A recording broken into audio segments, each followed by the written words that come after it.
Cultura Geral. Apoio. UniBH Vestibular 2020, prova 30 de novembro. Inscreva-se unibh.br/vestibular. Caixa de Assistência OAB Nova Lima, caminho seguro para os advogados de Minas Gerais. Instituto dos Advogados de Minas Gerais, mais de 100 anos produzindo conhecimento, igualdade, fraternidade e liberdade.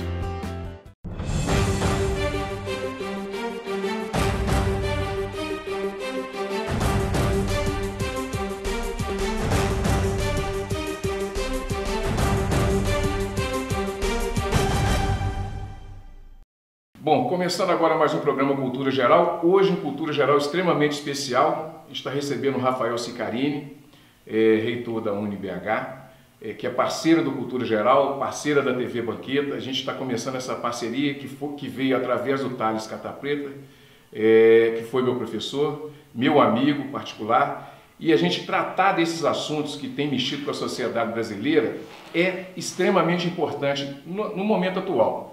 A academia não pode ficar de fora. A academia não pode ficar de fora desses assuntos, mas tem uma peculiaridade na UniBH, que é um reitor que tem uma formação de história, né, e de cinema.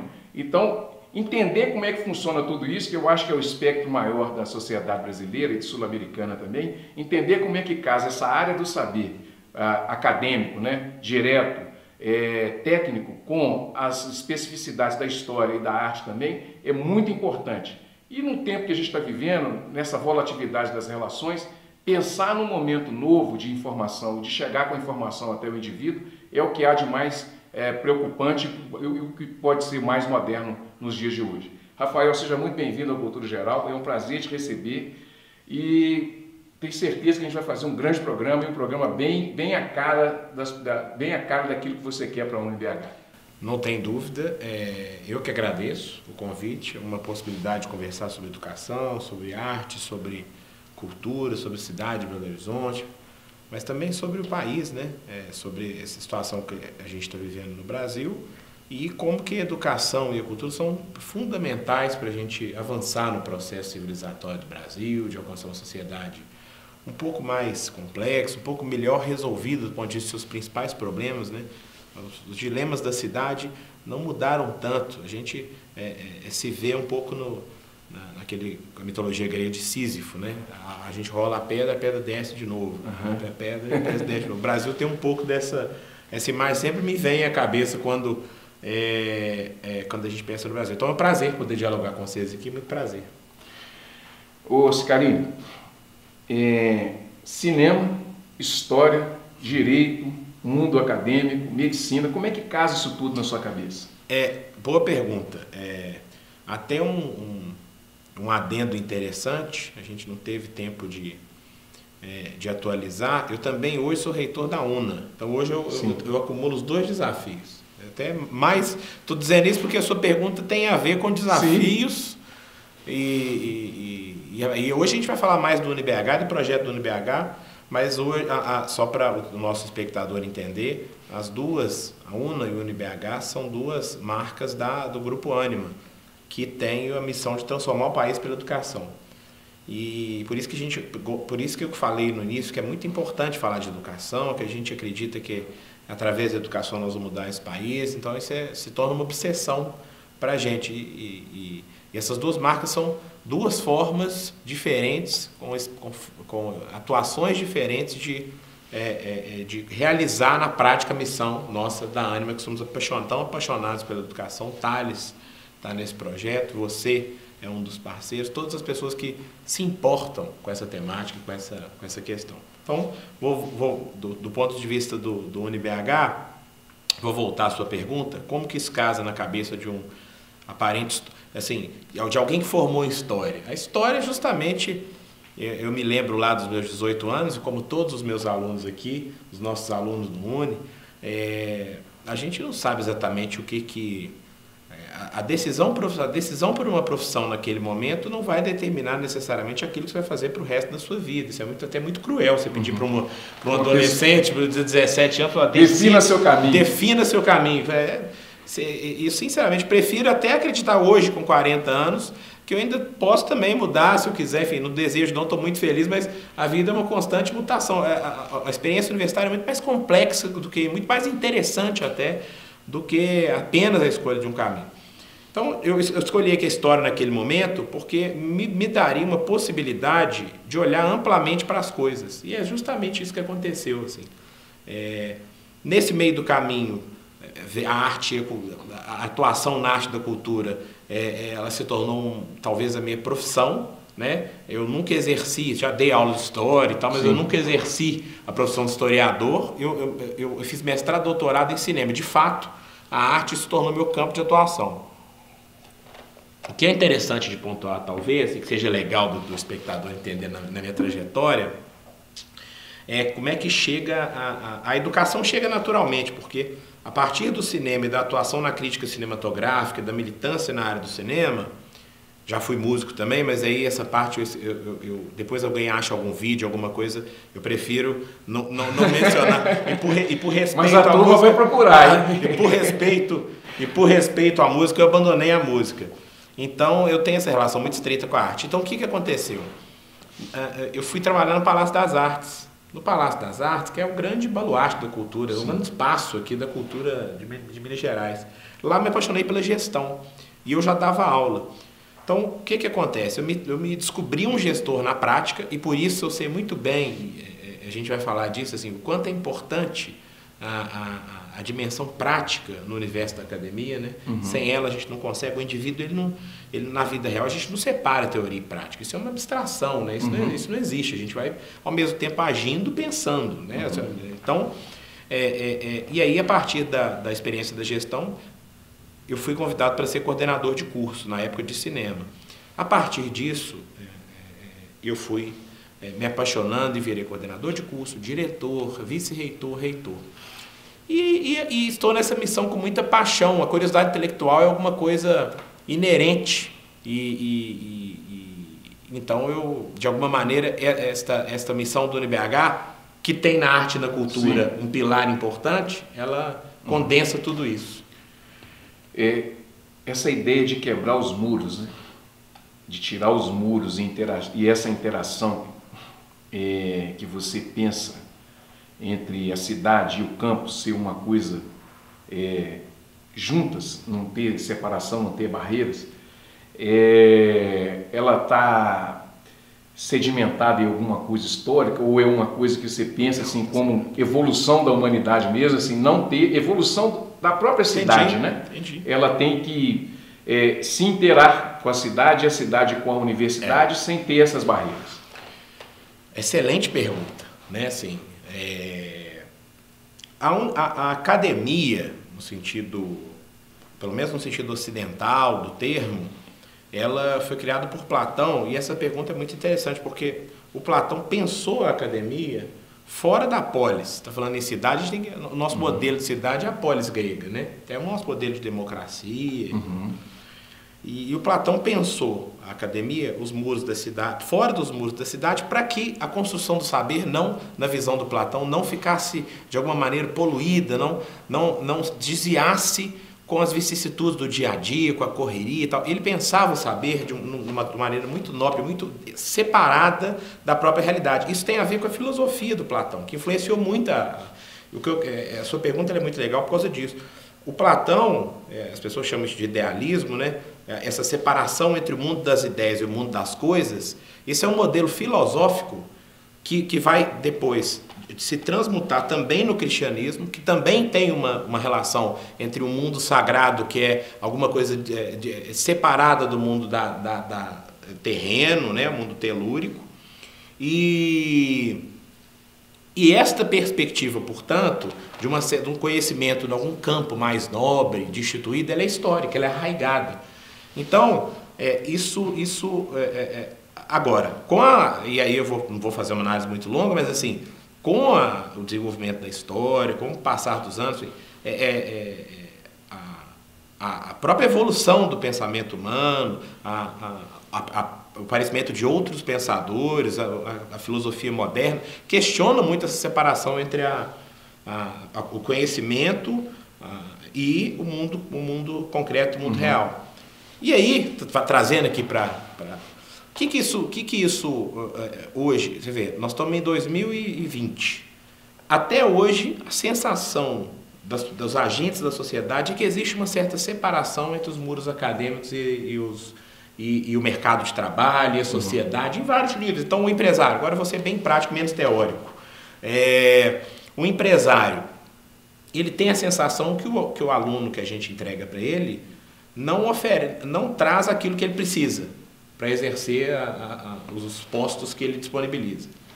O Brasil, por exemplo, tem diversas demandas muito importantes. O Brasil é um país que exporta commodity até hoje. O Brasil é um país que ainda não consegue gerar valor agregado nos seus produtos, agregar conhecimento científico no seu produto para sofisticar sua relação econômica. Isso seria pesquisa, também seria um papel da universidade. Estou citando dois. Então a gente tem a universidade forte, de um lado que tem pesquisa de ponta, mas essa pesquisa de ponta talvez não consegue nem conectar com as necessidades estratégicas do Brasil e nem resolver o problema do mercado. Então, aí eu estou falando do marketing, falando de Belo Horizonte, não. Sim. Então nós temos aí, de fato, um impasse, e aí se me permite, assim, que é o desafio nosso é enorme. Nós temos como Estado, mais do que como governo, pensar o seguinte, ok, qual o papel da educação nesses dilemas? Qual o papel a universidade pública vai suprir? Qual o papel a universidade privada vai suprir? E nós precisamos entender a educação num sentido mais de Estado e menos de governo e de fato, ter uma política nacional de educação. Nós aqui do UniBH, a gente está numa cidade, eu sou professor, eu sou um apaixonado com Belo Horizonte, assim, né? Filho de Belo Horizonte. Não sei se você é daqui também? Sou de Nova Lima. Nova Lima. Nova Lima é uma Belo Horizonte ampliada. Embora, claro, com suas características e suas especificidades. Também é uma cidade fundamental e decisiva na história de Minas Gerais. Mas eu quero dizer o seguinte, essa cidade carece, né? Nós temos o campus da PUC, que é um belo campus, né, que exerce um papel importante na história de Belo Horizonte, mas eu penso em Boston, em Harvard, o campus da Yale, você pega as maiores universidades do mundo, elas se misturam à cidade de tal forma que é quase que um turismo, é quase que natural, você vai à cidade, você visita o campus, né? Essa coisa dos muros é tão invisível que ela faz parte da cidade.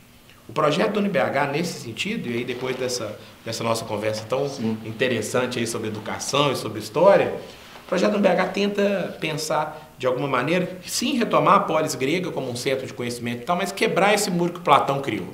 Né? Agora eu estou fazendo o link aqui.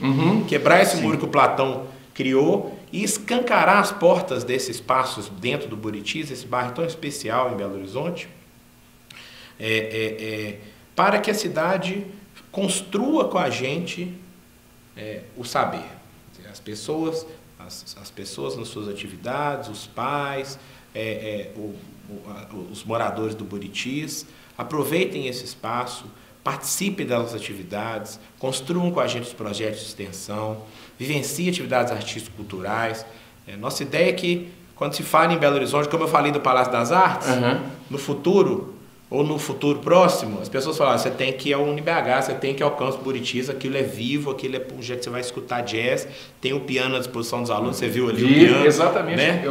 Um outro recorte que eu queria fazer, né? Qual é o papel daquele piano ali? Talvez o papel do piano seria dar para o aluno a possibilidade dele... só para contextualizar, teve um amigo meu que ele é pianista e fez direito também. E ele é um bom músico. Então, às vezes, e aí voltando na entrevista que eu fiz com o Thales, ele fala o seguinte, que as únicas coisas que ele fala com o aluno é o seguinte, se isso aqui não te completa, vai buscar o que te completa.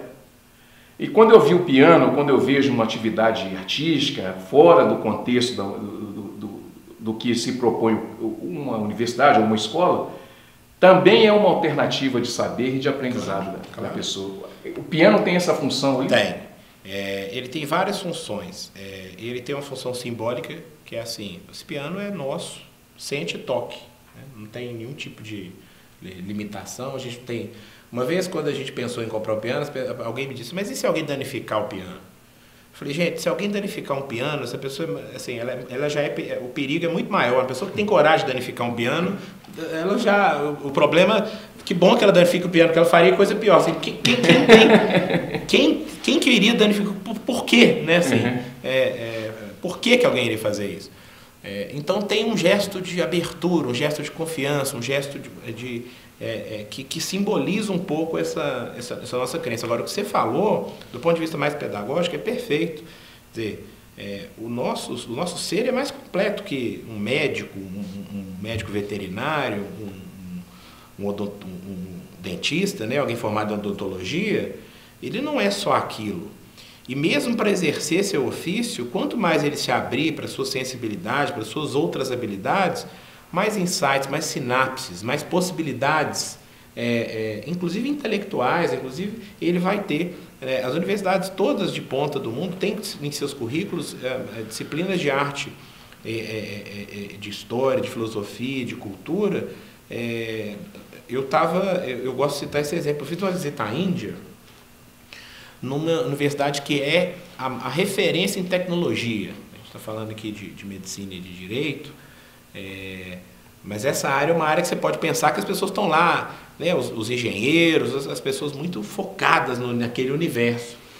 E eu fiz uma pergunta ao reitor e disse a ele que no Brasil a gente estava com uma tendência de cortar essas disciplinas dos projetos pedagógicos, desprestigiar as disciplinas de humanas e artes dos currículos como se elas não tivessem função prática. Existe hoje esse discurso, volta e meia no Brasil. Vai e volta, né? Vai e volta. E eu perguntei lá na Índia, um país com dilemas de crescimento, com potencial de crescimento, com crescimento realizado, com mais de 1 bilhão de pessoas, um desafio social tremendo, e ao mesmo tempo a Universidade da Índia com resultados impressionantes. Isso é interessante dizer. Eu perguntei a um dos alunos também, falei, por que você estuda nessa universidade? Ele era dos Estados Unidos. Ele falou assim, porque eu não consegui, na verdade, ao contrário. Ele estava lá fazendo uma residência e ele estudava em Stanford, que é uma das principais universidades dos Estados Unidos. E eu perguntei a ele por que ele estudava por que ele estava fazendo lá, e essa coisa de Stanford, ele fazendo lá. Eu falei, olha, eu por mim estudava aqui, como eu não consegui passar, eu fui estudar em Stanford. Você vê a importância dessa universidade da Índia. E o reitor me dizia, o curso mais hard, no sentido, a engenharia mais, que tem o cálculo, tal, o curso que tem menos, o curso mais hard tem 20% de disciplinas de arte e humanas. Quer dizer, o curso que talvez mais exigente do ponto de vista das habilidades, das hard skills, né? Os cálculos, a tecnologia, a programação, o algoritmo, ele ainda tem 20%, porque eles acham que é fundamental para a formação do profissional completo, para o profissional capaz de lidar no mundo de hoje. Então, o piano, e aí uma terceira dimensão do piano, e isso comprova também o que você está dizendo, é assim, nós temos o curso de música aqui também. E a gente pensou que o piano ia ser dominado pelos alunos da música.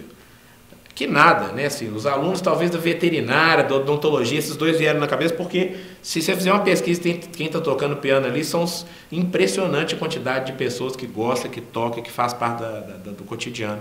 Isso adorna a nossa paisagem, né? Você está andando, você vê um piano sendo tocado, isso torna o dia da gente um dia mais especial. Melhora, né? Claro, instantaneamente, né? Rafael, você tocou aí no ponto de tecnologia, de algoritmo. Já há algum tempo vem se falando que a tecnologia, que a inteligência artificial vão revolucionar a educação, o mercado de trabalho, mas até hoje as universidades têm a sala de aula muito parecida com as instituições de séculos atrás. Como que a UniBH lida com isso e o que é aquilo de humano que a tecnologia artificial e a inteligência artificial e as tecnologias nunca vão conseguir suprir? Ótima pergunta também. Estou muito feliz com esse diálogo, né? Essa conversa aqui, você sabe que se a gente continuar, nós vamos falar a tarde toda. Vamos. E a gente faz outro programa depois, estou me autoconvidando. Né? Olha, você tem toda a razão. A estrutura das faculdades, das universidades como um todo, elas ainda reproduzem um modelo que é para não dizer que é mais antiga, é da Revolução Industrial, né? Da divisão da produção. Você coloca lá 40 carteiras para formar as pessoas, para irem desempenhar as funções necessárias para a indústria que agora multiplica a produção. Dá até para você dar uma aula sobre Revolução Industrial a partir das carteiras. Isso seria uma aula legal. Você fala assim, você quer aprender a Revolução? Então vamos olhar como é que vocês estão sentados. Está tudo dividido certinho. Né? Assim, então, linha de produção. Linha de produção. A sala de aula é uma linha de produção. Assim, então é super interessante. Claro que a gente tenta... existe um movimento, então existe assim, não é só a UniBH, né?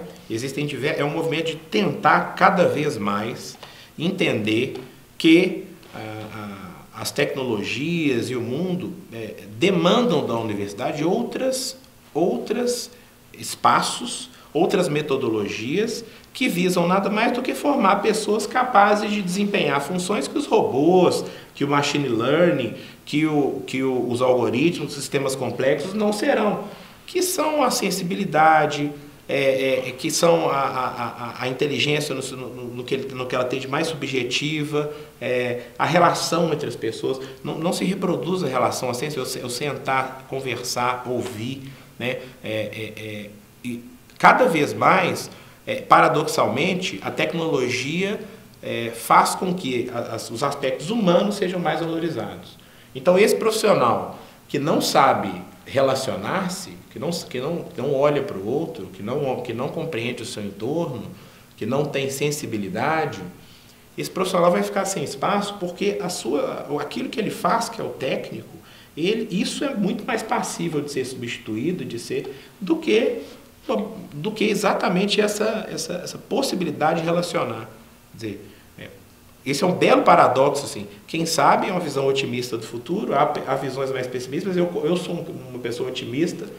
Quem sabe a tecnologia, se a gente conseguir direcioná-la para a sua melhor face, nós vamos ter um mundo que privilegia as relações, privilegia aquilo que interessa, né? As relações humanas, a produção de conhecimento, a inteligência, buscar mais, o piano, a produção, resolver problemas de produtividade no Brasil. O Brasil tem um dilema de produtividade, um trabalhador que é extremamente criativo, um trabalhador, né?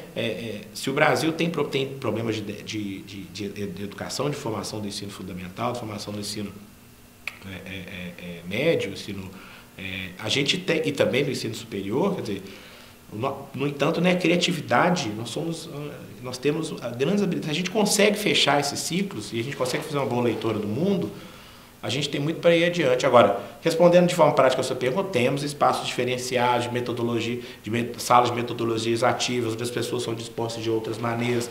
Buscamos, assim, e aí é o Grupo Ânima como um todo, em todas as suas marcas, e o UniBH tem isso muito forte, formar o nosso professor. Esse é um tema que a gente tem que falar dele aqui. O nosso professor também foi ensinado no modelo de educação antigo.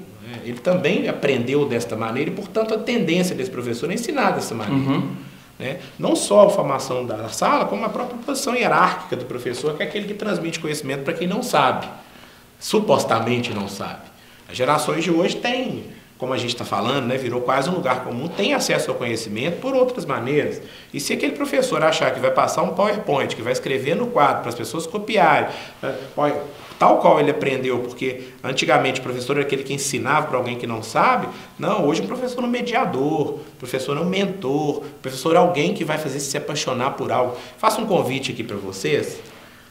Na verdade, é muito interessante pensar na educação o que muda e o que não muda. Tem uma coisa que não muda, que é o fato de que a nossa relação com professores que nos marcaram é eterna. Todo mundo que puxar pela cabeça, seja quem estiver vendo, quem é o nosso querido câmera ali, as pessoas que estão aqui no estúdio, vai lembrar de 2, 3, 4 professores, seja em qualquer etapa, que mudaram a nossa vida.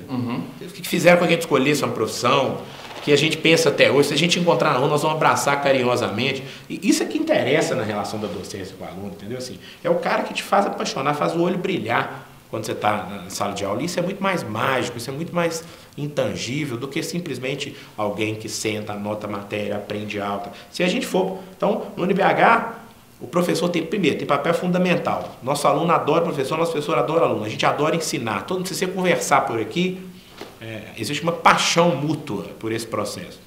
Nosso papel, abrir espaços quebrar um pouco essa história da sala de aula. Você não faz isso, eu não consigo demolir todas as minhas salas de aula de um dia para o outro, eu não consigo operar, né, assim. Mas eu acho que o professor, volta e meia o professor dá aula aqui no jardim, dá aula aqui, a gente tem que, então, formar o professor, dar a ele autonomia para que ele possa, vou dar aula hoje na minha casa, vou dar aula hoje aqui no piano, vou dar aula aqui sentado no chão, vou sair daqui, vou para um teatro, a gente, por exemplo, no curso de engenharia civil, a gente está fazendo uma parceria com a EPO, uma empresa grande aqui de Belo Horizonte, que o aluno tem um semestre dentro da obra.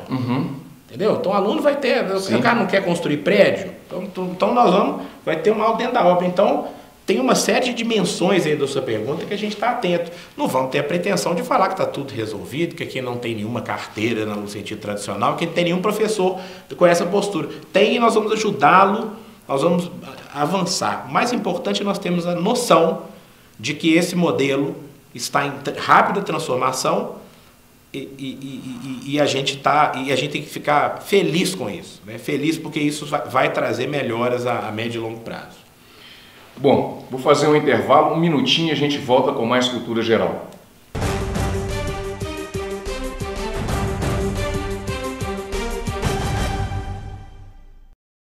Eu nasci para uma missão de gigantes. Sou feita de arroz, feijão, açúcar e muita solidariedade.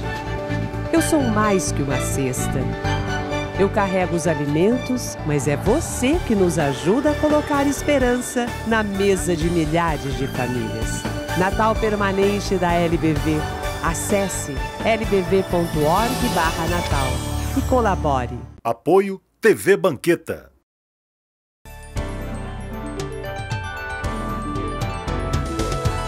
Desde que assumimos a prefeitura, né, em razão da situação tão delicada e até mesmo a destruição que aconteceu no nosso município durante esses últimos 12 anos, antes da gente chegar aqui, nós tínhamos que tomar uma série de medidas, né, de moralização, transparência. E hoje, olha que a gente apresenta um pacote de obras, com algumas obras já em andamento, na educação, na saúde, na segurança, na parte da limpeza urbana, na parte cultural, na parte de esporte, em todos os setores. E outras iniciando, que foram assinados contratos esses dias, mais algumas já publicadas, que chega praticamente a 200 milhões de reais. Acho uma vitória para todos os novalinenses e a gente fala isso com muito orgulho, né? É aquilo que eu sempre falei, né? Tinha jeito e provamos que tem jeito em razão dessa equipe maravilhosa que nós conseguimos formar aqui no município e com a participação também de todos os funcionários públicos do nosso município. Todos os dias, milhares de pacientes de Nova Lima, Raposo e Rio Acima procuram o Hospital Nossa Senhora de Lourdes para receber atendimento, sendo que 80% deste atendimento é pelo SUS. O Hospital Nossa Senhora de Lourdes é filantrópico e sem fins lucrativos, por isso precisamos de toda a ajuda possível. A sua doação é muito importante para a restauração do telhado do hospital, que é uma das necessidades emergentes. Quando você doa para o Hospital Nossa Senhora de Lourdes, você não estará ajudando somente a restaurar o telhado do hospital, mas também a recuperar milhares de vidas. Quem está lá dentro precisa da ajuda de quem está aqui fora. Você pode doar qualquer valor e, para a sua maior comodidade, a nossa equipe vai até você. Seja um amigo do Hospital Nossa Senhora de Lourdes. Envie a mensagem "Quero doar" para o número que aparece aí no vídeo e saiba como ajudar. Hospital Nossa Senhora de Lourdes. Humanidade, carinho e atenção à vida. Apoio TV Banqueta.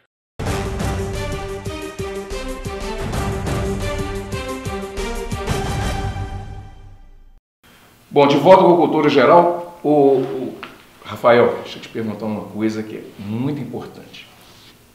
E a gente indo para a parte final do programa. As relações hoje são relações líquidas. E eu sei que você também é um observador desse campo. E eu sou... Lá na televisão, quando a gente está no estúdio da televisão, todo mundo fala assim, vem você falando de relações líquidas, né? Daqui a pouco vai cair um balde d'água. Calma! Mas essa é a realidade que a gente está vivendo, né? Lidar com esse aluno que está chegando agora, que está correndo o tempo todo, que não tem tempo, é um desafio para a educação, é um desafio também para os professores, adaptação da educação, adaptação dos professores, adaptação do ensino. É um desafio porque nós não temos mais macrotextos, só microtextos, e a tecnologia está na mão do aluno. Ele chegar nesse ponto, o professor entender que o aluno ele tem um conhecimento também e agora passa a ser um ensino horizontal de um para o outro, é fundamental? Nossa Senhora, como diz um bom mineiro, né? De novo, você toca no ponto nevrálgico. De fato, esse é o perfil do nosso aluno, esse é o perfil não só do nosso aluno, da nossa sociedade, é o perfil do contemporâneo, daí o nosso Bauman, que é o que teorizou sobre isso. E o nosso aluno precisa ser compreendido com mais complexidade, sabe? Assim, o professor não pode ver um aluno com celular na sala de aula e ter como ferramenta para lidar com isso a hierarquia. Desliga o celular, menino. Assim, entender isso como uma insubordinação. É muito mais pelo lado que você falou, assim, é um outro modelo mental, é uma outra forma de existir, é uma outra forma de se relacionar, que tem as redes sociais como parte importante da vida, que não diferencia tanto mais a experiência pessoal o mundo está se hibridizando, né? A coisa do presencial, do digital, a própria educação, nessa relação da educação com o presencial. E isso que você falou, a horizontalização. Então, você cita, dei aula 15 anos seguidos, você cita alguma coisa errada em sala de aula, um dado factual errado, um aluno entra na hora e fala, não, isso não é verdade, não, isso não tem. Existe ali uma instantaneidade, né? O conhecimento ele não pertence nem ao aluno nem ao professor, mas o conhecimento ele é um bem coletivo, né? E ele está disponível sobre diversas plataformas. O professor tem que entender aquilo como uma ferramenta de potencialização do processo de ensino-aprendizagem. Quer dizer, eu estou com esse aluno que tem esse acesso e todos nós temos a tecnologia a nosso favor, não temos que ter medo de não saber. O que é o problema do professor também? O professor é um ser humano como todos os outros. O professor tem receio de eventualmente não saber algo ou de ser... E ele tem suas inseguranças e é preciso que o nosso professor esteja confiante que ele está ali como professor, não pelo fato de que ele sabe mais do que todos aqueles ali que estão na sala de aula, é porque ele tem habilidades e competências relacionais humanas para dialogar em alto nível a partir de sua experiência profissional e de sua formação sólida com outras pessoas que querem trabalhar numa área de conhecimento que são tão apaixonadas quanto ele naquela área de conhecimento.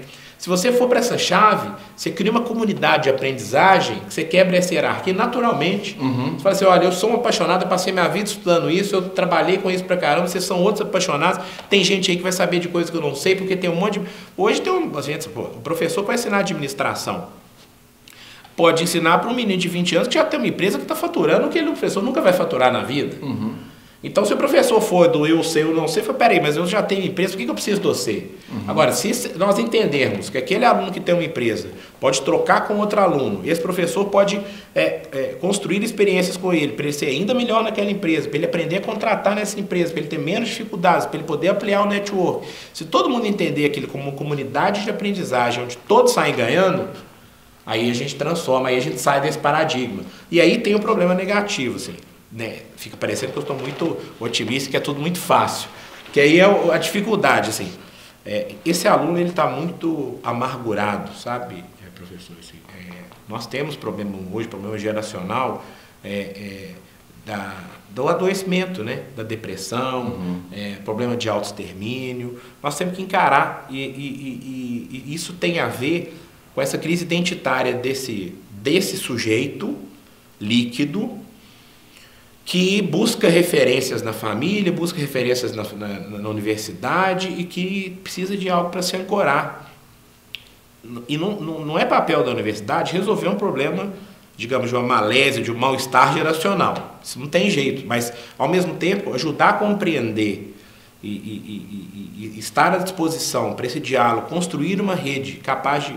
Né, onde esse aluno sinta-se ouvido, sinta-se ancorado, sinta-se entendido, né, sinta empatia, alguém preocupado em compreender não só a geração, mas o seu indivíduo também, e a personalização é um dos desafios que a tecnologia vai poder ajudar muito. Quer dizer, paradoxalmente, a tecnologia despersonaliza, mas ela, por outro lado, vai nos permitir rapidamente entregar que é o indivíduo. Então, é isso. A gente tem que nos equilibrarmos entre o que é interessante dessa geração, o que é potencial, o que é dificuldade formativa do nosso professor e o que é característica o que é característica de um certo mal-estar do contemporâneo que a gente tem que lidar e estamos atentos a isso. Para a gente encerrar, antes de qualquer coisa, assim como você gosta dos Beatles, né? Antes de qualquer coisa o aluno vai ter que ser, junto com o professor, sobretudo original? Original. Eu acho que, e a gente fala na Ânima, muito como projeto de vida, né? Esse termo assim. O empreendedorismo virou uma palavra, virou de novo um chavão. E é bacana, a gente fomenta, o empreendedorismo é fundamental e tal, mas empreendedorismo não quer dizer só abrir um negócio, abrir uma startup, empreendedorismo é postura de vida.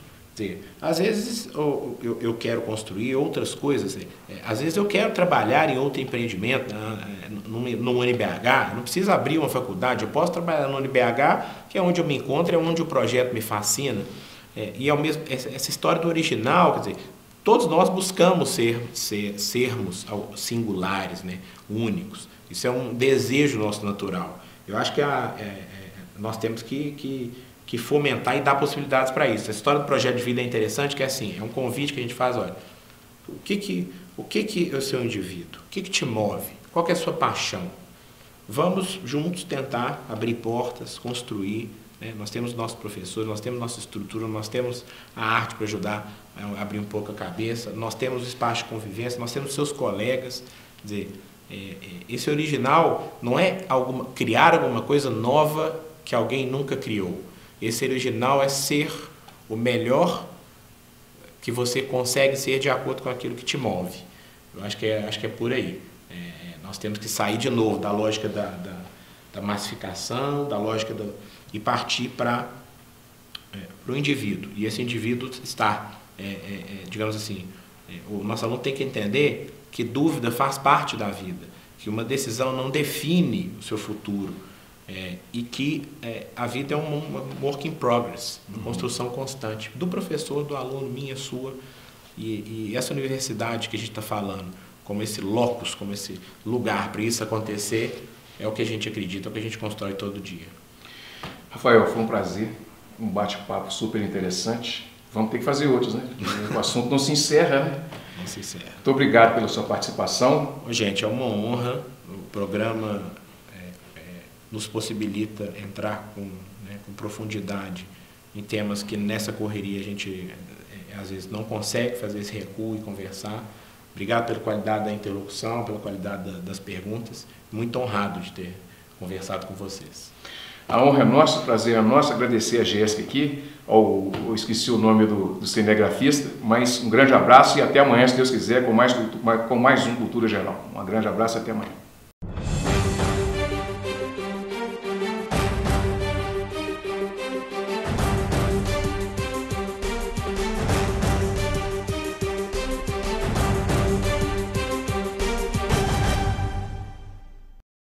Cultura Geral. Apoio. UniBH Vestibular 2020. Prova 30 de novembro. Inscreva-se. unibh.br/vestibular. Caixa de Assistência OAB Nova Lima. Caminho seguro para os advogados de Minas Gerais. Instituto dos Advogados de Minas Gerais. Mais de 100 anos produzindo conhecimento, igualdade, fraternidade e liberdade.